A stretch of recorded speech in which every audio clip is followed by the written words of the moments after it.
Presenter Ayu Dewi buka-bukaan soal rumah tangganya dengan sang suami, Reggy Datau. Saat menjadi bintang tamu di konten YouTube Boy William, Ayu Dewi dipaksa memilih antara dua pilihan. Ayu Dewi diminta Boy William memilih antara suaminya selingkuh atau bangkrut. Hal itu diketahui dalam video yang diunggah di kanal YouTube Boy William, Rabu, tanggal 8 September tahun 2021. "Lu mendingan suami lu bangkrut atau suami lu selingkuh?" tanya Boy William. Tak perlu pikir panjang, perempuan 37 tahun ini lebih memilih sang suami selingkuh ketimbang jatuh miskin. Sebab, setidaknya ia tetap bisa meminta uang untuk belanja dan melupakan kesedihannya. "Gue mendingan suami gue selingkuh. Karena kalau dia selingkuh terus dia nggak bangkrut," ucap Ayu Dewi. "Minimal gue bisa minta duitnya terus belanja, jadi gue lupa sedihnya," lanjutnya. Namun hal itu berbanding terbalik bila Reggy Datau jatuh miskin.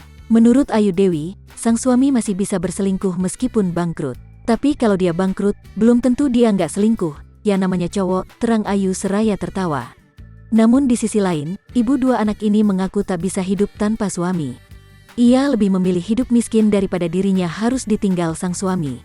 "Gue mending jatuh miskin, gue nggak bisa kalau nggak ada suami gue," kata Ayu Dewi. Jawaban Ayu langsung mendapat respons dari Boy William. "You are very sweet wife," ungkap Boy. Menanggapi komentar Boy William, Ayu kemudian tertawa dan mengaku hal itu dikatakan karena mereka sedang rekaman YouTube.